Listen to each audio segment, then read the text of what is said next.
ವಿಡಿಯೋನ ನೋಡಿಕೊಂಡು ಹಂಗ ಹೋಗಬೇಡಿ. Like subscribe my channel please ಇಲ್ಲಾಂದ್ರೆ ರಾತ್ರಿ ಕನಸಲ್ಲಿ ಬರ್ತೀನಿ.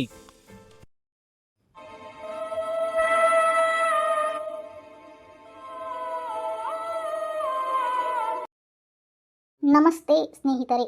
ಜೀವನದಲ್ಲಿ ಒಂದಿಲ್ಲ ಒಂದು ಟೀಕೆಗಳು ಘಟನೆಗಳು ನಡೆದಿರುತ್ತವೆ. ಅಂತಹ ಘಟನೆಗಳನ್ನು ನಂಬುವುದು ತುಂಬಾ ಕಷ್ಟನೂ ಆಗುತ್ತೆ. ಹಾಗೆಯೇ ಇವತ್ತಿನ ಕತೆ. ಈ ಕತೆ ಹೇಗಿದೆ ಅಂದ್ರೆ ಅದರ ಜೊತೆ ಇದು ಒಂದು ಕಥೆಯಾಗಿ ಬೆಸ್ತೈತಿ. ಈ ಒಂದು ಘಟನೆ ಶರ್ಮಾ ಎಂಬ ಕುಟುಂಬದ ಜೊತೆಗೆ ಇದೆ. ಸ್ನೇಹಿತರೆ, ಈ ಒಂದು ಹೊಸ ಕತೆ ಮಾಡ್ತಾ ಇದ್ದೀನಲ್ಲ, ಹೇಗೆ ನೀವು ಹಿಂದಿನ ಕತೆಗೆ ಹೇಗೆ ಪ್ರೋತ್ಸಾಹ ಕೊಡ್ತಿದ್ರೋಡು ಹಾಗೇನೆ ಈ ಕತೆಗೂ ಪ್ರೋತ್ಸಾಹ ಕೊಡಬೇಕಾಗಿ ನಾನು ಪ್ರಾರ್ಥಿಸ್ಕೊಳ್ತೀನಿ ರೀ ಫ್ರೆಂಡ್ಸ್. ಪ್ಲೀಸ್ ಸ್ನೇಹಿತರೆ, ಇವಾಗ ಕತೆ ಶುರು ಮಾಡೋಣಲ್ವಾ? ಇವರ ಹೆಸರು ಅಶೋಕ್ ಶರ್ಮಾ. ಇವರೊಬ್ಬರು ಗೌರ್ಮೆಂಟ್ ಎಂಪ್ಲಾಯ್ ಆಗಿದ್ದಾರೆ. ಶರ್ಮಾ ಅವರಿಗೆ ದೆಹಲಿಗೆ ಟ್ರಾನ್ಸ್ಫರ್ ಆಯಿತು. ಹೊಸದಾಗಿ ಮನೆಗೆ ಶಿಫ್ಟು ಕೂಡ ಆದರು. ಇದೇ ನೋಡಿ ಶರ್ಮಾ ಅವರು ಶಿಫ್ಟ್ ಆದಂತಹ ದೆಹಲಿಯ ಮನೆ. ಶರ್ಮಾ ಅವರ ಪತ್ನಿ ಒಳ್ಳೆಯ ಗೃಹಿಣಿಯಾಗಿದ್ದಳು ಹಾಗೂ ಮಗಳು ವೇದ ಹೊಸ ಊರಿಗೆ ಬಂದು ತುಂಬ ಸಂತೋಷವಾಗಿದ್ದಳು. ತನ್ನ ಓದಿನ ಜೊತೆಗೆ ಕೆಲಸವನ್ನು ಮಾಡಲು ಇಷ್ಟಪಡುತ್ತಿದ್ದಳು. ಇದರಿಂದ ದೆಹಲಿಯಂತಹ ಊರಿನಲ್ಲಿ ಇರುವಂತಹ ಅವಕಾಶಗಳು ಎಲ್ಲಿ ಸಿಗುತ್ತದೆ ಎಂಬ ಆಸೆ ಅವಳದ್ದು. ಇದೇ ಒಂದು ಆಸೆಯಿಂದ ವೇದ ಅವರ ಅಪ್ಪನ ಜೊತೆ ದೆಹಲಿಗೆ ಬಂದಿದ್ದಾಳೆ. ಅಪ್ಪ, ಈ ಮನೆ ನೋಡು ಎಷ್ಟು ಚಲೋ ಐತಿ. ಇಷ್ಟ ಆಯ್ತು ನಮ್ಮ ಮಗಳ? ಹ್ಞೂ ಅಪ್ಪ. ಹೀಗೆ ಎಲ್ಲರೂ ಹೊಸ ಮನೆಗೆ ಬಂದು ಖುಷಿಯಾಗಿ ಇದ್ರು.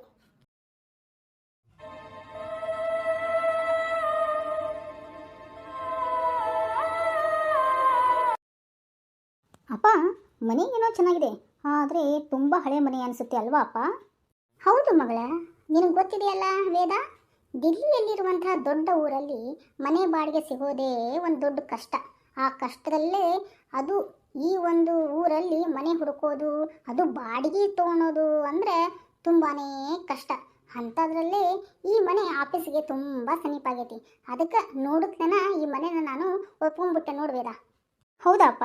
ಮತ್ತೆ ಯಾಕ ಅಲ್ಲಿ ಇಲ್ಲಿ ಜಾಡ ಇದಾಗೈತಿ? ಯಾಕ ಈ ಮನೆಗೆ ಯಾರು ಇದಿಲ್ಲನ? ಹೌದು ಮಗಳ, ಏನ ಮನಿನೇ ನವೀಕರಿಸಿದ್ರಂತ. ಅದಕ್ಕೆ ಮನಿನ ಖಾಲಿ ಮಾಡಿ ಬೇರೆ ಕಡೆ ಇದ್ರಲ್ಲ ಅವರು, ಅದಕ್ಕೆ ಈ ಮನೆಗೆ ಒಳ್ಳೆ ಬಂದೇ ಇಲ್ಲ ನೋಡೋರು, ಹಂಗೆ ಬಿಟ್ಟುಬಿಟ್ಟಾರ. ಅದಕ್ಕೆ ಹಿಂಗೆ ಜಾಡ ಗೀಡ ಆಗೈತಿ. ಬಿಡು, ಅದಕ್ಕೇನಾಗುತ್ತೆ. ಅಯ್ಯೋ ಮಗಳ ರೀ, ಯಾಕ್ರಿ ಯೋಚನೆ ಮಾಡ್ತೀರಿ? ಯೋಚನೆ ಮಾಡಬೇಡ್ರಿ. ನಮ್ಮ ಹಳಿ ಮನೆ ಇತ್ತಲ್ಲ, ಹಂಗನ ಈ ಮನೆನೂ ಪಳ ಅಂತ ಹೊಳಂಗೆ ಮಾಡ್ತೀನಿ ನೋಡ್ರಿ. ಪಳ ಹೊಳಿವಂತ ಮಾಡ್ತೀಯ ಬೇವ? ಮಾಡು. ಮತ್ತು ಹೊಳಿಬೇಕಂತಂದ್ಬಿಟ್ಟು ಬಣ್ಣ ಎಲ್ಲ ತಿಕ್ಕಿ ಎಲ್ಲ ಹಾಳು ಮಾಡಿಬಿಟ್ಟು ನೋಡು ಮತ್ತೆ. ಹೌದ್ಲೇ, ನಿನ್ನ ಮಗಳು ಹೇಳ್ದಂಗೆ ಮತ್ತೆ ಹಂಗೆ ಮಾಡಿ ನೋಡು ಮತ್ತೆ. ಅಯ್ಯೋ ರೀ, ಹೀಗೆ ಈ ಮನೆಗೆ ಬಂದು ಎಲ್ಲ ಸ್ವಚ್ಛ ಮಾಡಲು ಖುಷಿಯಾಗಿ ಮಾತಾಡ್ಕೊಂತ ಇದ್ರು ಈ ಕುಟುಂಬದವರು. ಮನೆಯನ್ನು ಕುಟುಂಬದವರು ಸ್ವಚ್ಛ ಮಾಡ್ತಾ ಇದ್ರು. ವೇದ ಮೇಲ್ಗಡೆ ರೂಮ್ ಇದೆಯಲ್ಲ ಅಂತ ಅಂದ್ಬಿಟ್ಟು ರೂಮಿನ ಕಡೆ ಹೊರಟ್ಲು ವೇದ. ಇದು ಯಾರು ಬರೆದ ಕಥೆಯೋ, ಕೆಲಸ ಮಾಡುವಂತ ವ್ಯಥೆಯೋ, ಮುಂದೆ ಏನು ಅರಿಯಲಾರೆ. ಮುಂದೆ ಸ್ವಚ್ಛ ಮಾಡ್ರಿಪ್ಪ. ನೀವೇನು ಹಾಡಾಡ್ಕೊಂಡು ಕುಂತ್ಕೊಂಡ್ಬಿಟ್ರಲ್ಲ. ಮಾಡ್ರಿ ಕೆಲಸನ. ಅಪ್ಪಾಜಿ ಹಾಡು ಮಾತಾ ಚಲೋ ಆಡ್ತೀನಿ ನೋಡು. ಬಿಡಪ್ಪ, ನಾನು ಓಡಿಸ್ಲೇನ ಮತ್ತೆ. ಅಯ್ಯೋ ನನ್ನ ಮುದ್ದು ಮಗಳ, ನಿನ್ನ ಕೈ ನೋಡ್ತಾವ, ಕುತ್ಕೋ ಒಂದು ಸ್ವಲ್ಪ, ನಾನು ಮಾಡ್ತೀನಿ ಕೆಲಸನ. ಅಯ್ಯೋ ಬಿಡಿಯಪ್ಪ, ನಾ ಹೋಗಿ ಮೇಲ್ಗಡೆ ರೂಮ್ನ ಸ್ವಚ್ಛ ಮಾಡ್ಕೊಂಡು ಬರ್ತೇನೆ. ಹೀಗೆ ಸ್ವಲ್ಪ ನಗು ಸ್ವಲ್ಪ ತಮಾಷೆ ಮಾಡುತ್ತಾ ಮನೆಯನ್ನು ಸ್ವಚ್ಛ ಮಾಡಲು ಶುರು ಮಾಡಿದ್ರು. ಆಮೇಲೆ ವೇದ ಕೂಡ ತನ್ನ ರೂಮ್ಗೆ ಹೋಗ್ತಾಳೆ.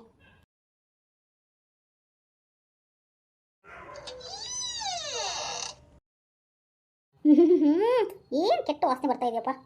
ಬಾಗಿಲು ಮುಚ್ಚಿತ್ತು, ಅದಕ್ಕಾಗಿ ಎಲ್ಲ ಕಡೆಯಿಂದ ಕೆಟ್ಟದಾಗಿ ವಾಸನೆ ಬರ್ತಾ ಇತ್ತು. ಅಪ್ಪ, ಏನಪ್ಪ ಇಷ್ಟೆಲ್ಲ ಗಲೀಜಿದೆ ಈ ಮನೇಲಿ, ಹೆಂಗಪ್ಪ ಸ್ವಚ್ಛ ಮಾಡೋದು? ವೇದ ಎಲ್ಲ ಕಿಟಕಿಗಳನ್ನು ತೆಗೆದಳು ಹಾಗೂ ರೂಮಿನ ಸ್ವಚ್ಛತೆ ಮಾಡಲು ಶುರು ಮಾಡಿದ್ಲು.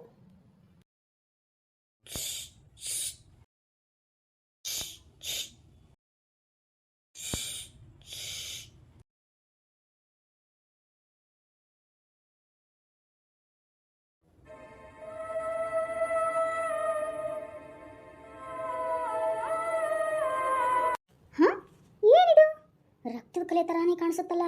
ಹಾಂ, ರಕ್ತನಾ?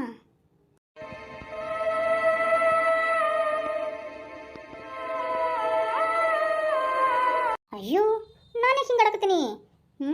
ನಾ ತುಂಬ ಯೋಚನೆ ಮಾಡ್ತೇನೆ ಅನ್ಸುತ್ತಲ್ಲ. ಏನಾದರೂ ಕೆಂಪು ಪೇಂಟ್ ಬಿದ್ದಿರ್ಬೇಕಲ್ಲ. ಹೊಸ ಮನೆಯನ್ನ ರೆಡಿ ಮಾಡಾಕ್ತಿದ್ರಂತಲ್ಲ, ಅದ್ರ ಪೇಂಟ್ ಏನೋ ಬಿದ್ದಿರಬೇಕು ಕನ್ನಡಿ ಮೇಲೆ.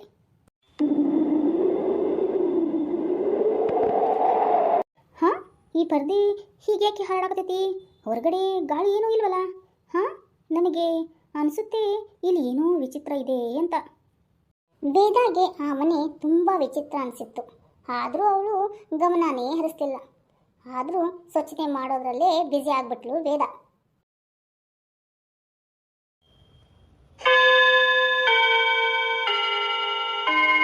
ರಾತ್ರಿ 8 ಗಂಟೆ ಆಯಿತು. ದಿನಪೂರ್ತಿ ಕೆಲಸ ಮಾಡಿ ಸುಸ್ತಾಗಿತ್ತು ವೇದಾಳಿಗೆ. ಹಾಗೇನೆ ಮಲಗಿಬಿಟ್ಟಿದ್ಲು ವೇದ. ವೇದಾ, ಮಗಳೇ ವೇದಾ, ಹೇಳಮ್ಮ, ಊಟ ಮಾಡಲಾರ್ದನ ಹಂಗೆ ಮಲ್ಕೊಂಬಿಟ್ಟಿಯಲ್ಲ. ಹಂಗೆ ಮಲ್ಕೋಬಾರ್ದವಾ. ಬಾ, ಒಂದು ಸ್ವಲ್ಪ ಹಾಲು ಕುಡಿಯುವಂತಿ. ಎದ್ದೇಳು ಮಗಳ. ತಾಯಿ ಎಬ್ಬಿಸಿ ಹಾಲು ಕೊಟ್ಟಿದ್ದಕ್ಕೆ ಹಾಲು ಕುಡಿದ್ಲು ವೇದ.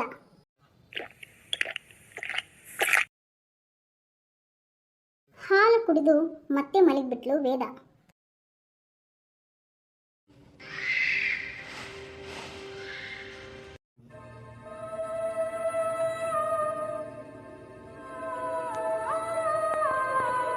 ರಾತ್ರಿ 12 ಗಂಟೆ ಆಯಿತು. ಯಾರೋ ಬೆಡ್ ತೆಳಗೆ ಏನು ಸೌಂಡ್ ಮಾಡ್ತಾ ಇದ್ದಾರೆ ಅಂತ ಅನಿಸ್ತಾ ಇದೆ ವೇದಾಂಗೆ. ವೇದಾಳಿಗೆ ಅನಿಸ್ತಾ ಇತ್ತು ಯಾರೋ ತನ್ನ ಬೆಡ್ನ ಉಗುರುಗಳಿಂದ ಕೆರಿತಾ ಇದ್ದಾರೆ ಅಂತ. ಭಯದಿಂದ ಎದ್ದು ಕುದುರ್ತಾಳೆ ವೇದ. ಹಾಗಾದ್ರೆ ಮಂಚದ ತೆಳಗೆ ಉಗುರಿನಿಂದ ಕೆರಿತಾ ಇರೋರು ಯಾರು? ಭಯನಾ? ಮುಂದಿನ ಎಪಿಸೋಡಲ್ಲಿ ನೋಡಿ, ಮಿಸ್ ಮಾಡಬೇಡಿ. ಹಾಗೇನೆ ಸಬ್ಸ್ಕ್ರೈಬ್ ಮಾಡ್ಕೊಳ್ಳಿ ನಮ್ಮ ಚಾನೆಲ್ನ, ಪ್ಲೀಸ್ ಪ್ಲೀಸ್.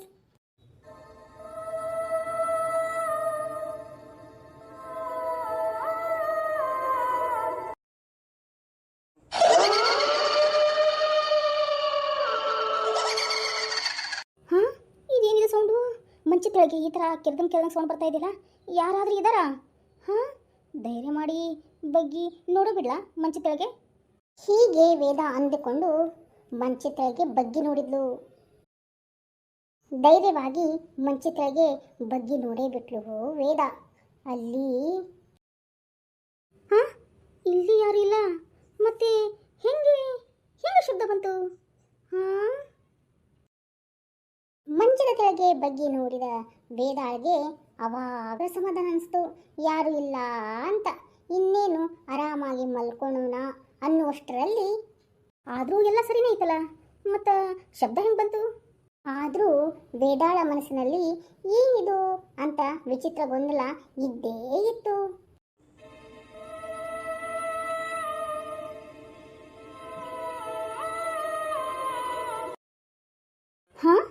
ಇದೇನಪ್ಪ, ಮತ್ತೇನು ಶಬ್ದ ಬರತೈತಿ? ಯಾರು ನಮ್ಮ ಮ್ಯಾಗಿ ಮೇಲೆ ಓಡಾಡ್ದಂಗೆ ಆಗತ್ತಲ್ಲ? ಅಪ್ಪನಾ? ಛೇ, ಅಪ್ಪ ಇಷ್ಟೊತ್ತಿನಲ್ಲಿ ಯಾಕೆ ಓಡಾಡ್ತಾರೆ?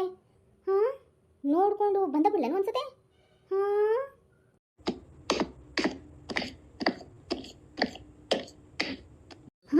ಇನ್ನೂ ಜ್ವರ ಐತಲ್ಲ.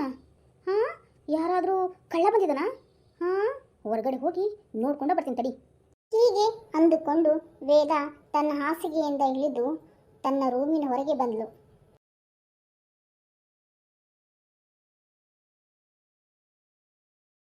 ಯಾರಾದರೂ ಕಳ್ಳ ಬಂದಿರಬಹುದಾ ಎಂಬ ಯೋಚನೆಯಲ್ಲಿ ರೂಮಿನಿಂದ ಹೊರಗೆ ಬಂದಳು ವೇದ. ನೋಡ್ತಾಳೆ, ಅಡಿಗೆ ಮನೆಯಲ್ಲಿ ಲೈಟ್ ಆನ್ ಆಗಿದೆ.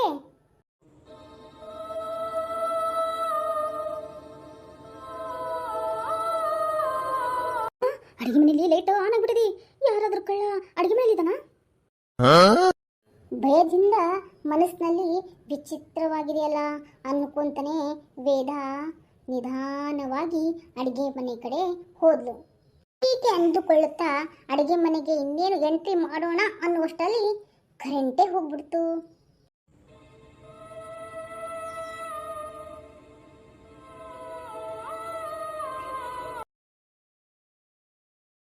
ಕರೆಂಟ್ ಏನಾಯ್ತು? ಕರೆಂಟ್ ಇವಾಗ ಹೋಗ್ಬೇಕಾಗಿತ್ತಾ? ಟಾರ್ಚ್ ಟಾರ್ಚ್ ಹಾಕಿಕೊಂಡು ಅಡುಗೆ ಮನೆ ಸುತ್ತ ನೋಡಿದ್ಲು ವೇದ. ಆದರೂ ಯಾರೂ ಕಾಣಲಿಲ್ಲ. ಆವಾಗ ಮನಸ್ಸಿಗೆ ಸಮಾಧಾನವಾಯಿತು ವೇದಾನ್ಗೆ. ಅಯ್ಯೋ ದೇವ್ರೆ, ಎಲ್ಲನೂ ಸರಿ ಐತಲ್ಲ. ಅಯ್ಯೋ, ನಾನು ಸುಮ್ಮನೆ ಹೆದರ್ಕೊಂಡೆ ನೋಡು. ಹೀಗೆ ಅಂದುಕೊಂಡ್ಲು ವೇದ. ಅಷ್ಟರಲ್ಲಿ ಟಾರ್ಚ್ ಆಫ್ ಆಯಿತು. ಅಯ್ಯೋ ದೇವ್ರೆ, ಈ ಟಾರ್ಚ್ ಏನಾಯ್ತು? ಇದ್ದಕ್ಕಿದ್ದಂಗೆ ಬಂದಾಗೋಗ್ಬಿಡ್ತಲ್ಲ.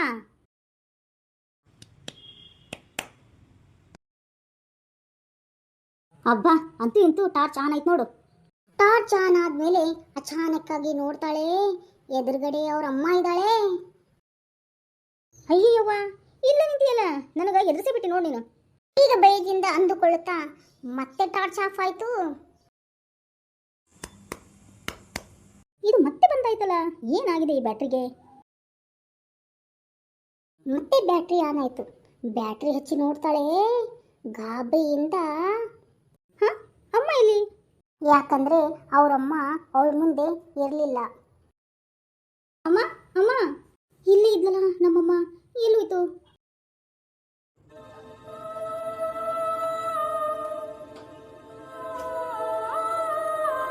ಅಯ್ಯೋ, ಮತ್ತೆ ಟಾರ್ಚ್ ಆಫ್ ಆಯ್ತಲ್ಲ. ಅಮ್ಮ!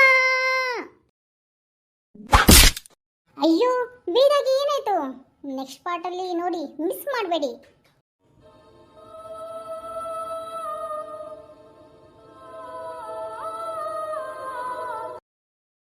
ಬಾಗಿಲನ್ನು ತೆರೆದು ನೋಡಿದ ವೇದಕಾಳ ತಾಯಿ ನೋಡ್ತಾಳೆ, ಯಾರೂ ಇರಲಿಲ್ಲ. ಅದಕ್ಕೆ ಕದ ಮತ್ತೆ ಬಂದ್ ಮಾಡಿ ಮತ್ತೆ ತನ್ನ ಕೆಲಸದಲ್ಲಿ ತೊಡಗಲು ಶುರು ಮಾಡ್ಕೊತಾಳೆ. ಅಷ್ಟರಲ್ಲಿ ಮತ್ತೆ ಯಾರಿರಬೇಕು? ಬಾಗ್ಲ ಬಾರಿಸಿದವರು ಹುಡುಗರು ಏನಾರ ತರಲೆ ಕೆಲಸ ಮಾಡ್ತಾ ಇದ್ದಾರ ಏನ? ಸರಿ ಬಿಡು, ಹೋಲಿ.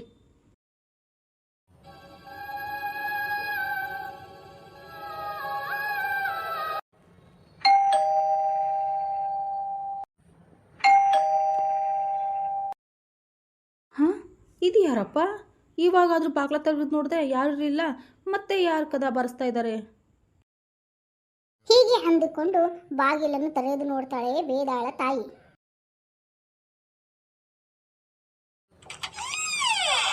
ಇವಾಗ್ಲೂ ಕೂಡ ಬಾಗಿಲು ತೆಗೆದು ನೋಡಿದ್ರೆ ಯಾರೂ ಇರಲಿಲ್ಲ. ನನಗನ್ಸುತ್ತೆ ಯಾರೋ ತರಲೆ ಮಾಡ್ತಾ ಇದ್ದಾರೆ ಅಂತ. ಹಾಂ, ಸರಿ, ಬಾಗಿಲು ಹಾಕ್ಬಿಟ್ಟು ಒಳಗೆ ಕೆಲಸ ಆದರೂ ಮಾಡ್ತೀನಿ. ಯಾರಿರಬೇಕು? ಹಾಂ, ನನ್ನ ಕಾಡಿಸ್ಬೇಕಾಗಿತ್ತಾನ? ಕದ ಹಂಗೆ ಬಾರಿಸ್ತಾರ ಹೋಗ್ತಾರ, ಕದ ಬಾರಿಸ್ತಾರ ಹೋಗ್ತಾರ. ಹಾಂ, ಯಾರೋ ಮಕ್ಕಳೇ ಇರಬೇಕು, ತರಲೆ ಮಾಡು ಮಕ್ಕಳು ಇರ್ತಾರಲ್ಲ, ಅಂಥವ್ರು ಇರಬೇಕು. ಈ ಥರ ಕದ ಬಾರಿಸಿ ಹೋಗ್ತಾ ಇದ್ದಾರೆ. ಹೀಗೆ ಅಂದುಕೊಂಡು ವೇದಾಳ ತಾಯಿ ಬಾಗಿಲನ್ನು ಬಂದ್ ಮಾಡಿ ಅಡಿಗೆ ಮನೆಗೆ ಹೋಗಬೇಕು ಅನ್ನುವಷ್ಟರಲ್ಲಿ ಮತ್ತೆ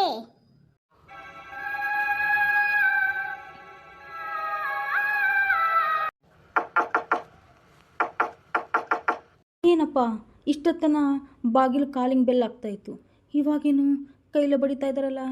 ಹಾಂ, ಹಾಗೆ ಹೇಳಿ ಬಾಗಿಲು ತೆರೆಯಲು ಹೊರಟಳು ವೇದಾಳ ಅಮ್ಮ.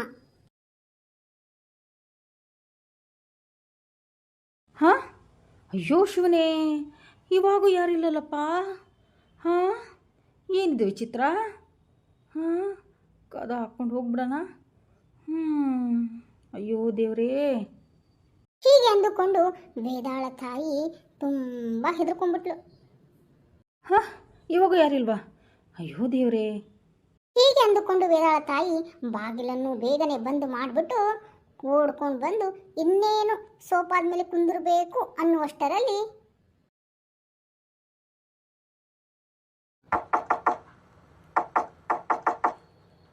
ಸಲ ಬಾಗಿಲು ಬಡಿಯುವ ಸಪ್ಪಳ ಜೋರಾಗೇ ಕೇಳಿಸ್ತು. ವೇದಿಕಳ ತಾಯಿಗೆ ಈ ಬಾಗಿಲು ಬಡಿಯುವ ಸಪ್ಪಳ ಕೇಳಿ ತುಂಬ ಭಯ ಆಯಿತು. ಯಾರು ಮಾಡ್ತಿರ್ಬೋದು ಈ ಬಾಗಿಲು ಸಪ್ಪಳವನ್ನು ಅಂತ ಅಂದ್ಕೊಂಡ್ಬಿಟ್ಟು ಇನ್ನೇನು ಮಾಡಲಿ ಅನ್ನುವಷ್ಟರಲ್ಲಿ ಆವಾಗಲೇ ಬಾಗಿಲು ಜೋರಾಗಿ ತೆರೆದುಕೊಂಡು ಬಿಡ್ತು. ಅಮ್ಮ! ಬಾಗಿಲು ತೆರೆಯುವ ಸೌಂಡನ್ನು ಕೇಳಿ ಇನ್ನೂ ಭಯಭೀತಗೊಂಡಳು ವೇದಾಳ ತಾಯಿ. ಹಾಂ, ನಾ ಈಗಾದರೂ ಬಾಗಿಲನ್ನ ಮುಚ್ಚಿಬಿಟ್ಟು ಬಂದಿದ್ನಲ್ಲ, ಅದು ಹೆಂಗೆ ತೆರ್ಕೊಂಡ್ಬಿಡ್ತು? ಲಲಿತಾಗೆ ಧೈರ್ಯನೇ ಇರಲಿಲ್ಲ ಹಿಂದೆ ಒಳ್ಳೆ ನೋಡಬೇಕು ಅಂತ. ಯಾಕಂದರೆ ಲಲಿತಾ ಅಷ್ಟು ಗಾಬರಿಗೊಂಡು ಭಯದಲ್ಲಿ ಹಣೆಯ ಮೇಲೆ ಬೆವರಿನ ಹನಿಗಳು ಸುರಿತಾನೇ ಇದ್ದು. ಆದರೂ ಕೂಡ ಧೈರ್ಯ ಮಾಡಿ ಬಾಗಿಲನ್ನು ಮುಚ್ಚಲು ಲಲಿತಾ ಬಂದ್ಲು. ಆದರೂ ತುಂಬ ಧೈರ್ಯ ಮಾಡಿ ಬಾಗಿಲು ಕಡೆ ನೋಡ್ತಾಳೆ. ಆದರೂ ಯಾರೂ ಇರಲಿಲ್ಲ ಬಾಗಿಲಲ್ಲಿ.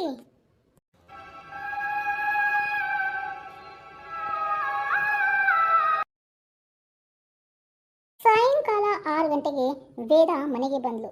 ನೋಡ್ತಾಳೆ ಬಾಗಿಲು ಬೇರೆ ತೆರೆದೈತಿ. ಅಮ್ಮ ನೋಡಿದ್ರೆ ಹೀಗೆ ಕುತ್ಕೊಂಡ್ಬಿಟ್ಟಿದ್ದಾಳೆ. ಹಾಂ, ಯಾಕೆ ಹಿಂಗೆ ಕೂತಿದ್ದಾಳೆ ಅಮ್ಮ ಅಂತ ಅಂದ್ಬಿಟ್ಟು ಯೋಚನೆ ಮಾಡ್ತಾಳೆ ವೇದ. ಹಾಂ, ಅವ್ವ ಹಿಂಗೆ ಬಾಗಿಲು ತೆಗೆದ್ಬಿಟ್ಟು ಕುಂದ್ರಂಗಿಲ್ಲಲ್ಲ. ಹಾಂ, ಏನಾಯ್ತು ಯವ್ವ, ಬೇ ಯವ್ವ.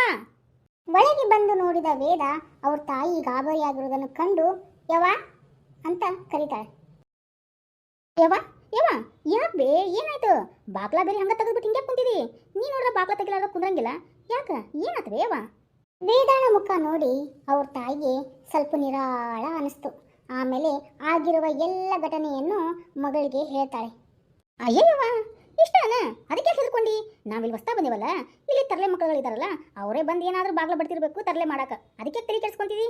ತಲೆಯೆಲ್ಲ ಕೆಡಿಸ್ಕೋಬೇಡ, ನಡಿ ಬೇವ, ನಡಿ ಊಟ ಮಾಡೋಣ. ಹಾಂ, ಹೌದಾ, ಹಂಗಂತೀನ? ಹಾಂ, ನಾನು ಸುಮ್ಮನೆ ನೋಡು ತಲೆ ಕೆಡಿಸ್ಕೊತೀನಿ. ಯವ್ವ, ಜಾಸ್ತಿ ಯೋಚನೆ ಯಾಕೆ ಮಾಡ್ತಿದಿ? ಬಾ, ಇನ್ನೇನು ಅಪ್ಪ ಬರ್ತಾನ, ಅಡಿಗೆ ರೆಡಿ ಮಾಡೋಣ. ನಡಿ, ಅಡಿಗೆ ಮಾಡಿ ಏನು ಮತ್ತೆ, ಹೊಟ್ಟೆ ಬೇರೆ ಹಸ್ತದ ಬೇವ. ಹಾಂ, ನಡಿ ಬಾ, ಅಡ್ಗೆ ಅರ್ಧಂಬರ್ಧ ಮಾಡೇನವಾ, ನಡಿ ಹಂಗಂದ್ರೆ ಮಾಡಿಬಿಡೋಣ. ಇನ್ನೇನು ನಿಮ್ಮಪ್ಪ ಬರ್ತಾನ. ಅವತ್ತಿನ ದಿನ ಏನೋ ಅವ್ರ ತಾಯಿಗೇನೋ ಧೈರ್ಯ ಕೊಟ್ಲು. ಆದರೂ ಮನೆಯಲ್ಲಿ ದಿನದಿಂದ ದಿನಕ್ಕೆ ಏನಾದರೂ ಒಂದು ವಿಚಿತ್ರ ಘಟನೆಗಳು ನಡೀತಾನೇ ಇದ್ವು. ಹಾಂ, ಇದೇನಪ್ಪ ಮತ್ತೆ ಸಪ್ಪಳ ಆಗಕತ್ತೈತಿ? ಹಾಂ, ಇದೇನಪ್ಪ? ಹೀಗೆ ಪ್ರತಿದಿನಾನು ಒಂದಲ್ಲ ಒಂದು ಘಟನೆಗಳು ನಡೀತಾನೇ ಇದ್ವು ವೇದಾಳ ಮನೆಯಲ್ಲಿ. ಒಂದು ದಿನ ಮುಂದಿನ ಎಪಿಸೋಡಲ್ಲಿ ನೋಡೋದನ್ನು ಮಿಸ್ ಮಾಡ್ಕೋಬೇಡಿ. ಪ್ಲೀಸ್ ಪ್ಲೀಸ್ ಸಬ್ಸ್ಕ್ರೈಬ್ ಮಾಡ್ಕೊಳ್ಳಿ ನನ್ನ ಚಾನಲ್ನ, ಹಾಗೂ ವಿಡಿಯೋನ ಶೇರ್ ಮಾಡಿ ಪ್ಲೀಸ್ ಪ್ಲೀಸ್. ವೇದಾ, ಏ ವೇದಾ, ಅಯ್ಯೋ ದೇವ್ರೆ, ಇವಳೇನು ಗಾಢ ಚಿಂತೆಯಲ್ಲಿದ್ದಂಗಲ್ಲ. ಲೇ ವೇದಾ, ವೇದಾ, ಏ ವೇದಾ. ಹಾಂ ಹಾಂ, ಹೇಳೆ, ಯಾವ ಜ್ಞಾನದಲ್ಲಿದ್ದಿ? ನಾ ಅಷ್ಟೊತ್ತಾಯ್ತು ಕರೆಯಾಕತ್ತೆ, ಒಳ್ಳೆ ತಿರುಗಿನ ನೋಡುವಲ್ಲಿ. ವೇದ ವೇದ ವೇದ ಅಂತ ನಿನ್ನ ಹೆಸರು ಜಪ ಮಾಡೋದಾಯ್ತು ನೋಡು.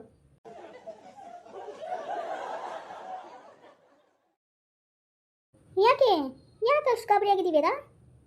ಹಾಂ, ಏನಿಲ್ಲ ಏನಿಲ್ಲ. ಅಯ್ಯೋ ದೇವ್ರೆ, ಆಗಲೇ ಗಾಬರಿ ಆಗಿದ್ದು, ಈಗೇನು ಹಿಂಗಾಗ್ಬಿಟ್ಟಿದೆ? ಏನು ಯೋಚನೆ ಮಾಡಕತ್ತಿ ವೇದ? ಯಾಕ ವೇದ, ಏನು ಏನರ ಸಮಸ್ಯೆನೋ? ಏನು ಹೇಳಿ ಗೀತಾ, ಈ ಮನೆಗೆ ಬಂದನ್ಸುಟ್ಟು ಏನಾದರೂ ಒಂದು ವಿಚಿತ್ರ ಘಟನೆ ನಡೀತಾನೇ ಇದೆ ಕಣೆ. ಅಂಥದ್ದೇನಾಯ್ತು? ಏನು ಗೊತ್ತಾ ಗೀತಾ, ಇವತ್ತು ನಮ್ಮ ಅಪ್ಪಂದು ಇಂಪಾರ್ಟೆಂಟ್ ಮೀಟಿಂಗ್ ಇತ್ತು. ನಿನ್ನೆ ರಾತ್ರಿನೇ ಎಲ್ಲ ಫೈಲ್ಸ್ಗಳನ್ನು ರೆಡಿ ಮಾಡಿಟ್ಕೊಂಡಿದ್ದು. ಬೆಳಿಗ್ಗೆ ನೋಡ್ತಾರೆ ಎಲ್ಲ ಫೈಲ್ ಅಂತ ಪೇಪರ್ಸ್ಗಳು ಚೆಲ್ಲಾಪಿಲಿ ಆಗ್ಬಿಟ್ಟವೆ. ಹಾಂ, ಅದೇ ಹೇಗೆ? ಹಾಂ, ಹೌದಾ? ಹೌದು ಕಣೆ, ಯಾವಾಗ ಮನೆಗೆ ಹೋಗಿ ನೋಡು ಒಂದಿಲ್ಲ ಒಂದು ವಿಚಿತ್ರ ಘಟನೆಗಳು ನಡೀತಾನೇ ಇದೆ ಕಣೆ. ಮನೆಯಲ್ಲಿ ಒಂದೀಟು ನೆಮ್ಮದಿನೇ ಇಲ್ಲ ಅನಿಸುತ್ತೆ. ಹಾಂ, ಹೌದಾ? ವೇದ ತನ್ನ ಗೆಳತಿಯ ಮುಂದೆ ಎಲ್ಲ ಆಗಿರುವ ವಿಚಿತ್ರ ಘಟನೆಗಳನ್ನು ಒಂದೊಂದಾಗಿ ಹೇಳ್ತಾಳೆ.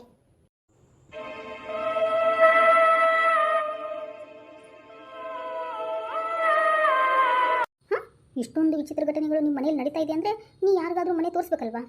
ನನಗಿಲ್ಲಿ ಯಾರೂ ಪರಿಚಯ ಇಲ್ಲಲ್ಲ ಗೀತಾ. ನೋಡು ವೇದ, ನನಗೊಬ್ಬರು ಪ್ಯಾರಾನಾರ್ಮಲ್ ಎಕ್ಸ್ಪರ್ಟ್ ಗೊತ್ತಿದ್ದಾರೆ. ಬೇಕಾದರೆ ನಾನು ಅವ್ರಿಗೆ ಮೀಟ್ ಮಾಡಿ ಈ ವಿಷಯ ಎಲ್ಲ ಹೇಳ. ಹಾಂ, ಹೌದಾ? ಹೌದು, ಇಂಥ ಸಮಸ್ಯೆಗಳಿಂದ ಹೊರಗೆ ಬರಲು ಅವ್ರು ನಿಂಗೆ ಸಹಾಯ ಮಾಡೇ ಮಾಡ್ತಾರೆ. ಏನು ಪ್ಯಾರಾನಾರ್ಮಲ್ ಎಕ್ಸ್ಪರ್ಟಾ ಅಂದರೆ? ಏನು ಗೊತ್ತಾ, ನೀ ತಂತ್ರ ಮಂತ್ರ ವಿದ್ಯೆ ಸ್ವಾಮಿಗಳನ್ನ ಹುಡ್ಕೊಂತ ಹೋದ್ರೆ ಟೈಮು ಜಾಸ್ತಿ ಆಗ್ಬಿಡುತ್ತೆ. ಅದಕ್ಕೆ ಇವ್ರನ್ನ ಭೇಟಿ ಆಗ್ಬೇಕು ನೀನು. ಏನು ಗೊತ್ತಾ ವೇದ, ಎಲ್ಲ ವಿಚಿತ್ರವಾದ ಘಟನೆಗಳಿಗೆ ಪ್ಯಾರಾನಾರ್ಮಲ್ ಎಕ್ಸ್ಪರ್ಟ್ನ ಮೀಟ್ ಮಾಡೋದು ತುಂಬ ಮುಖ್ಯ. ಗೊತ್ತಾತಾ? ನನಗೊಬ್ಬರು ಪರಿಚಯ ಇದ್ದಾರೆ, ಹೋಗಿ ಭೇಟಿಯಾಗೋಣ. ಏನಂತೀಯ? ಹೌದಾ? ಹೌದು, ಅವರು ಟೆಕ್ನಾಲಜಿಯಿಂದ ಭೂತ ಪ್ರೇತಗಳ ಬಗ್ಗೆ ರಿಸರ್ಚ್ ಮಾಡಿ ಎಲ್ಲಿದೆ ಏನಿದೆ ಯಾಕಿದೆ ಯಾವಾಗಿದೆ ಅಂತಂದ್ಬಿಟ್ಟು ಅವರು ತಿಳ್ಕೊತಾರೆ. ಹಾಗಾದರೆ ಅವ್ರನ್ನ ಮೀಟ್ ಮಾಡೋಣ. ಸರಿ, ನಾನು ನಿನಗೋಸ್ಕರ ಅವ್ರ ಜೊತೆ ಮಾತಾಡ್ತೀನಿ, ಆಯಿತಾ? ಹೀಗೆ ವೇದಾಳಿಗೆ ತನ್ನ ಸ್ನೇಹಿತೆ ಸಲಹೆ ನೀಡಿದ್ಲು.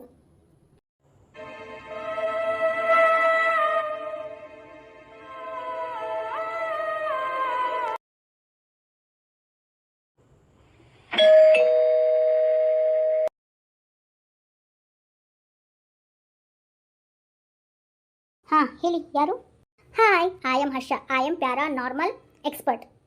Hi, I am Harsha. I am para normal expert. ಅದು ನಿಮ್ಮ ಫ್ರೆಂಡ್ ಗೀತಾ ಅವರು ನನಗೆ ಕಳಿಸ್ಕೊಟ್ರು. ಓ ಹೌದಾ, ಬನ್ನಿ ಒಳಗೆ. ಹರ್ಷ ಒಬ್ಬ ಪ್ಯಾರಾ ನಾರ್ಮಲ್ ಎಕ್ಸ್ಪರ್ಟ್. ಇವನು ತನ್ನ ಬ್ಯಾಗ್ನಿಂದ ಗೋಸ್ಟ್ ಹಂಟಿಂಗ್ ಗ್ಯಾಜೆಟ್ನ ತೆಗೆದುಕೊಳ್ತಾನೆ. ನೋಡಿ ಆಂಟಿ, ಅಂಕಲ್ ಎಲ್ಲರೂ ಇಲ್ಲಿ ಹಾಲ್ನಲ್ಲೇ ಇರಿ, ನಾನು ಎಲ್ಲ ರೂಮ್ಗೆ ಹೋಗ್ಬಿಟ್ಟು ಬರ್ತೀನಿ. ಹೀಗೆ ಹೇಳಿ ಹರ್ಷ ಎಲ್ಲ ರೂಮ್ಗಳನ್ನು ಚೆಕ್ ಮಾಡಲು ಹೋಗ್ತಾನೆ.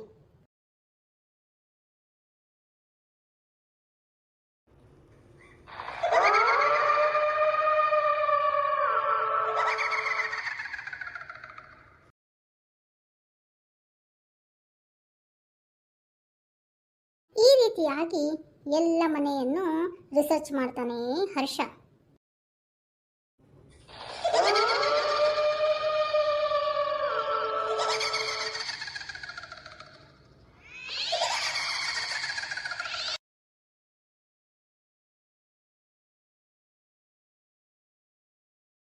ಸ್ವಲ್ಪ ಸಮಯದ ನಂತರ ಹರ್ಷ ಮನೆಯವರ ಕಡೆ ಬಂದ. ಮಗನೇ, ಇಲ್ಲೆಲ್ಲ ಸರಿಯಾಗಿದೆಯಲ್ವಾ? ಏನು ತೊಂದರೆ ಇಲ್ಲಲ್ಲ? ಹ್ಞೂ ಆಂಟಿ, ಇಲ್ಲೇನು ಹೆದರುವಂಥ ಏನು ದೊಡ್ಡ ಸಮಸ್ಯೆ ಏನಿಲ್ಲ. ನೀವೇನು ಹೆದರ್ಕೋಬೇಡಿ, ಇಲ್ಲೆಲ್ಲ ಕರೆಕ್ಟಾಗಿದೆ. ಅಬ್ಬಾ, ಇವಾಗ ಮನಸ್ಸು ನಿರಾಳವಾಯ್ತು ನೋಡು. ದೇವರು ನಮ್ಮ ಮೇಲಿದ್ದಾನೆ. ಆಂಟಿ, ಅಂಕಲ್, ಇನ್ನು ನಾ ಬರಲಾ? ಹೆದರುವಂಥ ಅವಶ್ಯಕತೆ ಏನೂ ಇಲ್ಲ. ಮಗಳೇ ವೇದಿಕಾ, ಬಾಗಿಲ್ತನ ಅವ್ರನ್ನ ಬಿಟ್ಟು ಬಾರವಾ? ಹ್ಞೂ ಅಪ್ಪಾಜಿ. ಹಬ್ಬ ಅಂತ ನಿರಾಳವಾಗಿ ಉಸಿರು ಬಿಟ್ಟರು ವೇದಾರ ತಂದೆ ತಾಯಿ. ಅಲ್ಲಿಂದ ವೇದ ಮತ್ತು ಹರ್ಷ ಅಲ್ಲಿಂದ ಹೊರಟರು. ಸರ್, ನಿಮ್ಗೆ ಅನ್ಸುತ್ತಲ್ವಾ ಇಲ್ಲೇನು ಸಮಸ್ಯೆ ಇಲ್ಲ ಅಂತ? ಯಾಕಂದರೆ ಈ ಮನೆಗೆ ಬಂದ ಸುಟ್ಟು ನಾವು ವಿಚಿತ್ರ ಘಟನೆಗಳನ್ನು ನೋಡ್ತಾ ಇದ್ದೀವಿ, ಅದಕ್ಕೆ ಹೇಳ್ತಾ ಇರೋದು. ಆಮೇಲೆ ಏನು ಗೊತ್ತಾ, ನಂಗೆ ರಾತ್ರಿ ಎಲ್ಲ ನಿದ್ದೆನೇ ಆಗೋದಿಲ್ಲ. ನಂಗೆ ನಿದ್ದೆ ಮಾಡೋಕ್ಕೂ ಕೊಡೋಂಗಿಲ್ಲ. ಏನೋ ಒಂಥರ ವಿಚಿತ್ರವಾದ ಸೌಂಡು ಇಂಥವೆಲ್ಲ ಬರುತ್ತೆ. ವೇದ, ಮನೆಯಲ್ಲಿ ಎಲ್ಲರೂ ಹೆದರ್ಕೊಬಿಟ್ಟಿದ್ದಾರೆ. ನಾನು ಅಲ್ಲಿ ಏನೂ ಹೇಳೋಕ್ಕಾಗಲಿಲ್ಲ. ಇವಾಗ ಹೇಳ್ತೀನಿ, ಕೇಳಿಸ್ಕೊ. ಹಾಗೆ ಹೇಳಿದಾಗ ವೇದ ಹಾಂ ಏನು ಏನು ಹೀಗೆ ಗಾಬರಿಗೊಂಡು ಹರ್ಷನ ಹತ್ರ ಕೇಳ್ತಾಳೆ. ಏನು ಗೊತ್ತಾ, ಐ ಆಮ್ ಶಾಕಿಂಗ್ಲಿ ನನ್ನ ಇನ್ಸ್ಟ್ರೂಮೆಂಟು ಏನು ಡಿಟೆಕ್ಟ್ ಮಾಡಲೇ ಇಲ್ಲ. ಏನು ಗೊತ್ತಾ, ಈ ಮನೇಲಿ ಏನೇ ಇದ್ದರೂ ಕೂಡ ಅದು ನಮ್ಮ ಮುಂದೆ ಬರೋಕ್ಕೆ ಇಷ್ಟಪಡ್ತಾ ಇಲ್ಲ. ಅಂದರೆ ನನಗೆ ಸ್ವಲ್ಪ ಸಮಯ ಕೊಡಿ. ಹಾಂ, ಮುಂದೆ ಆದರೆ ನನಗೆ ಅನುಭವ ಮಾತ್ರ ಬಂತು, ಏನೂ ಇಲ್ಲಿ ನಕಾರಾತ್ಮಕ ಶಕ್ತಿ ಇದೆ ಅಂತ. ನನಗೆ ಸ್ವಲ್ಪ ಟೈಮ್ ಕೊಡಿ, ನಾನು ರಿಸರ್ಚ್ ಮಾಡಿಬಿಟ್ಟು ಏನಿದೆ ಹೇಳ್ತೀನಿ. ಹೀಗೆ ಹೇಳುತ್ತಾ ಹರ್ಷ, ನೋಡ್ಬೇಡ, ನಿನ್ನ ಕಡೆ ನನ್ನ ನಂಬರ್ ಇದೆಯಲ್ಲ, ಏನಾದರೂ ಸಮಸ್ಯೆ ಇದ್ದರೆ ಬೇಗ ನನಗೆ ಫೋನ್ ಕಾಲ್ ಮಾಡು, ಆಯಿತಾ? ಇನ್ನು ನಾ ಬರಲ್ಲ, ಬಾಯ್. ಹೀಗೆ ಹೇಳಿ ಅವರ ಮನೆಯಿಂದ ಹರ್ಷ ಹೊರಟ. ಹಾಂ, ಮುಂದೆ ಏನು? ಹರ್ಷ ಈ ರೀತಿ ಮಧ್ಯದಲ್ಲಿ ಕೈ ಕೊಟ್ಬಿಟ್ನಲ್ಲ. ಹಾಂ, ಮುಂದೆ ವಿರಾಗತಿ ಏನು? ಮಿಸ್ ಮಾಡ್ಕೋಬೇಡಿ ಮುಂದಿನ ಎಪಿಸೋಡನ್ನು. ಪ್ಲೀಸ್ ಪ್ಲೀಸ್ ಸಬ್ಸ್ಕ್ರೈಬ್ ಮಾಡ್ಕೊಡಿ, ಶೇರ್ ಮಾಡಿ, ಲೈಕ್ ಮಾಡಿ, ಓಕೆನಾ? ಬಾಯ್.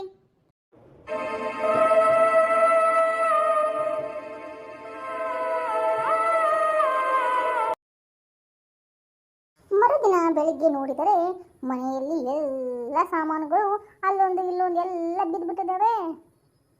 ಹಾಂ, ಇದೇನ್ರಿ ಎಲ್ಲ ಹಿಂಗೆ ಬಿದ್ದುಬಿಟ್ಟಾವು?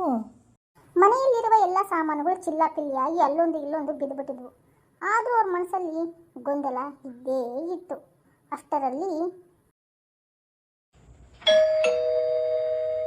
ಅಯ್ಯೋ, ಯಾರು ಬಂದ್ರಿ ಇಷ್ಟೊತ್ನಾಗ? ಯವ್ವ, ಎದುರುಬೇಡ್ಬೇ, ನಾ ಬಾಗಿಲು ತೆಗಿತೀನಿ. ಹಾಂ ಮಗ, ಇರು ನಾನು ಹೋಗ್ತೀನಿ ಬಾಗಿಲು ತೆಗಕ್ಕೆ. ಬಾಗಿಲು ತೆಗೆದು ನೋಡ್ತಾಳೆ ಲಲಿತಾ. ಮುಂದ್ಗಡೆ ಹರ್ಷ ನಿಂತಿರ್ತಾನೆ. ಅಯ್ಯೋ ಮಗನೇ, ನೀ ಬಂದಿದ್ದು ತುಂಬ ಒಳ್ಳೇದಾಯ್ತು ನೋಡು. ಬಾಪ ಒಳಗೆ ಬಾ, ನೋಡು ಬಾ ಇಲ್ಲಿ. ಯಾಕಂಟಿ? ನೀ ಬಂದರ ಬಾ ಒಳಗೆ. ನೋಡ ಮಗನ, ಹೆಂಗಾಗೈತೆ ನೋಡು ನಮ್ಮ ಮನೆ ವಾತಾವರಣನ. ನನಗೆ ಗೊತ್ತಿದೆ ಆಂಟಿ ಇಲ್ಲೇನಾಗಿದೆ ಅಂತ. ಹಾಂ, ಗೊತ್ತೈತಾ? ಗೊತ್ತಿರೋದಷ್ಟೇ ಅಲ್ಲ ಆಂಟಿ, ಈ ಎಲ್ಲ ಕೆಲಸ ಯಾರು ಮಾಡ್ತಾ ಇರೋದು ಅಂತಲೂ ಗೊತ್ತಾಗಿದೆ ಆಂಟಿ. ಅದು ಹೇಗೆ ಮಗನ ಗೊತ್ತಾಯ್ತು ನಿನಗೆ?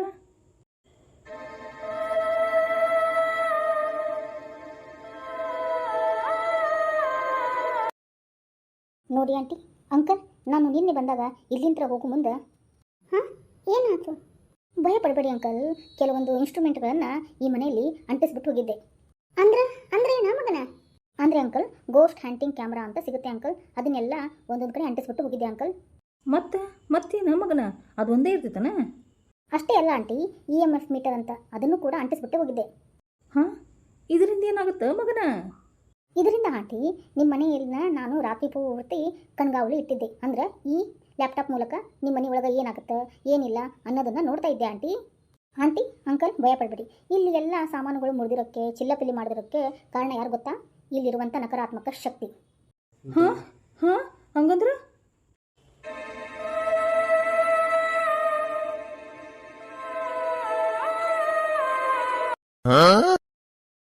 ಆಂಟಿ ಹಾಗಂದ್ರೆ ಆತ್ಮ ಭೂತ ಪ್ರೇತಗಳಂತಹ ಕಣ್ಣಿಗೆ ಕಾಣದಂತಹ ಅದೃಶ್ಯ ಶಕ್ತಿಗಳನ್ನು ನಾವು ನಕಾರಾತ್ಮಕ ಶಕ್ತಿ ಅಂತೀವಿ ಆಂಟಿ.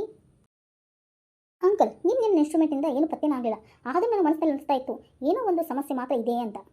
ಹಾಂ ಹೌದಾ, ಮುಂದೆ ಮಗನ? ಅಂಕಲ್ ಭಯ ಪಡಬೇಡ್ರಿ, ಯಾಕಂದ್ರೆ ಈ ಮನೆ ಬಗ್ಗೆ ವಿಚಾರಿಸ್ಬೇಕಂತ ನಾ ಅಕ್ಕಪಕ್ಕ ಎಲ್ಲನೂ ಕೂಡ ವಿಚಾರಿಸ್ದೆ ಈ ಮನೆ ವಿಷಯವಾಗಿ. ಹಂಗಂದ್ರೆ ಈ ಮನೆ ವಿಷಯ ಎಲ್ಲ ಬರುತ್ತನಪ್ಪ ನಿನಗೆ? ಹೌದು ಅಂಕಲ್, ಅಲ್ಲೊಬ್ಬ ವ್ಯಕ್ತಿ ಸಿಕ್ಕಿದ್ದ ನನಗೆ, ಈ ಮನೆ ಬಗ್ಗೆ ಎಲ್ಲ ವಿಷಯನೂ ನನಗೆ ಹೇಳಿದ. ಯಾರಪ್ಪ ಆ ವ್ಯಕ್ತಿ? ನಮಸ್ಕಾರ ಅಂಕಲ್. ಯಾರದು? ಹಾಂ ಹೇಳಪ್ಪ, ಯಾರು ನೀನು? ಅಂಕಲ್ ಈಗ ಶಿಫ್ಟ್ ಆಗಿದ್ದಾರಲ್ಲ ಶರ್ಮಾ ಅಂತಂದ್ಬಿಟ್ಟು, ಆ ಮನೆಯಲ್ಲಿ ಮೊದಲು ಯಾರಿದ್ರು ಅಂಕಲ್? ನೋಡು ಮಗನ, ನಾವು 10 ವರ್ಷದ ಹಿಂದೆ ಇಲ್ಲಿ ಬಂದಾಗ ಈ ಏರಿಯಾ ಹೆಂಗಿತ್ತಂತಂದ್ರೆ ಒಂಥರ ಕಾಡ್ದಂಗಿತ್ತಪ್ಪ ಮಗನ. ಈಗ ನೋಡಿ ಹಿಂಗೆ ಬೆಳೆದೈತಿ. ಹೌದಾ ಅಂಕಲ್?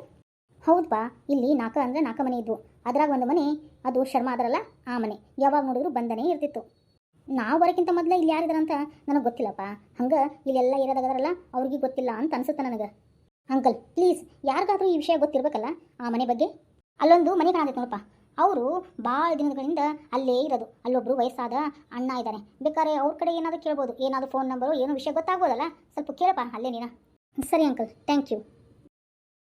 ಹೀಗೆ ಹರ್ಷ ಎಲ್ಲ ಮನೆಗಳಲ್ಲೂ ವಿಚಾರಿಸ್ಕೊಂಡು ಆ ಅಂಕಲ್ ಫೋನ್ ನಂಬರ್ ತಗೊಂಡು ಅವ್ರ ಮನೆಗೆ ಹೋದ. ಅಂಕಲ್ ನಾ ಫೋನಲ್ಲಿ ಮಾತಾಡಿದ್ದಲ್ಲ ನಾನೇ ಅಂಕಲ್, ಹರ್ಷ ಅಂತ. ಪ್ಲೀಸ್ ಅಂಕಲ್ ಆ ಮನೆ ವಿಷಯ ಹೇಳ್ತೀರಾ? ಹೀಗೆ ರಿಕ್ವೆಸ್ಟ್ ಮಾಡಿಕೊಂಡ ಹರ್ಷ.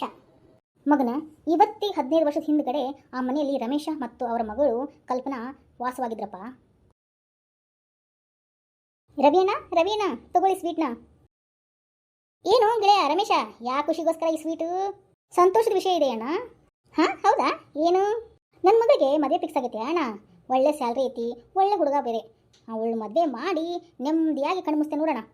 ಅಂದರೆ ಮದುವೆ ರೆಡಿ ಅನ್ನೋ? ಪಿಪ್ಪಿ ಪಿಪ್ಪಿ ಪಿಪ್ಪಿ ಡುಮ್ ಡುಮ್ ಡುಮ್ ಡುಮ್ ಡುಮ್ ಡುಮ್ ಪಿಪ್ಪಿ ಪಿಪ್ಪಿ ಪಿಪ್ಪಿ. ಹ್ಞೂ ಅಣ್ಣ, ಜಲ್ದಿ ಮದುವೆ ದಿನಾನ ಫಿಕ್ಸ್ ಮಾಡ್ಬಿಡ್ತೀನಿ. ನೀವು ಬರೋದು ಮರಿಬೇಡ್ರಿ ಅಣ್ಣ, ನೀವಿಲ್ದ ನಾವು ಹೆಂಗೆ ಅಣ್ಣ? ನಿಮ್ಮ ಸಹಾಯ ನನಗೆ ಬೇಕಾ ಅಣ್ಣ? ಅಯ್ಯೋ ನನ್ನ ಗೆಳೆಯ ರಮೇಶ, ಇಷ್ಟ್ಯಾಕ ಕೇಳ್ಕೋಬೇಕು ನೀನು? ಒಂದು ಚಿಟ್ಕಿ ಹೊಡಿ ನಿಮ್ಮ ಮನೆಗೆ ನಿಂತ್ಕೊಂಡು, ನಾನು ಬರ್ತೇನೆ, ಏನು ಬೇಕು ನೋಡು ಎಲ್ಲ ಸಹಾಯನೂ ಮಾಡ್ತೇನೆ, ಆದರೆ ನೀ ಸಹಾಯ ಕೇಳಕ್ಕೆ ನಾಚ್ಕೋಬೇಡ ಮತ್ತೆ. ಅವತ್ತಿನ ದಿನ ಆ ರಮೇಶ ತುಂಬ ಖುಷಿಯಾಗಿದ್ನ. ಹಂಗೆ ಅವ್ರು ಒಳ್ಳೆ ಸಂಸ್ಕಾರಿ ವ್ಯಕ್ತಿಗಳು ಕೂಡ ಆಗಿದ್ರಪ್ಪ. ಮುಂದೆ ಏನಾಯ್ತು ಅಂಕಲ್? ಏನು ಗೊತ್ತೇನಪ್ಪ, ಆ ಸಣ್ಣ ಜಗತ್ತಿನೊಳಗೆ ಖುಷಿ ಸಂತೋಷದಿಂದ ಆ ತಂದೆ ಮಗಳು ಚೆನ್ನಾಗಿ ಜೀವನ ನಡೆಸ್ತಾ ಇದ್ರಪ್ಪ. ಹಾಂ, ಮತ್ತಷ್ಟು ಚೆನ್ನಾಗಿದ್ರಿಗೆ ಮುಂದೇನಾಯ್ತು ಅಂಕಲ್? ಯಾರಿಗೆ ಗೊತ್ತಿತ್ತಪ್ಪ ಅವ್ರ ಖುಷಿ ಸಂತೋಷಕ್ಕೆ ಯಾರ್ದೋ ಕಣ್ಣ ದೃಷ್ಟಿ ಬಿದ್ದೈತಿ ಅಂತ. ಹಾಂ ಹೌದಾ ಅಂಕಲ್? ಹಾಂ ಮುಂದೆ ಅಂಕಲ್? ಹೀಗೆ ಹರ್ಷಗೆ ಆ ವ್ಯಕ್ತಿ ಎಲ್ಲ ವಿಷಯನೂ ಹೇಳ್ತಾ ಇದ್ದ. ಮುಂದೆ ಇನ್ನೇನು ನೋಡ್ಬೇಕಲ್ವಾ? ಮುಂದಿನ ಎಪಿಸೋಡು ಒಳ್ಳೆ ಥ್ರಿಲ್ಲಿಂಗ್ ಇದೆ, ಮಿಸ್ ಮಾಡ್ಕೋಬೇಡಿ. ಪ್ಲೀಸ್ ಸಬ್ಸ್ಕ್ರೈಬ್ ಮಾಡಿಕೊಂಡು ಲೈಕ್ ಮಾಡಿ ಶೇರ್ ಮಾಡಿ ನಮ್ಮ ಚಾನಲ್ನ. ಪ್ಲೀಸ್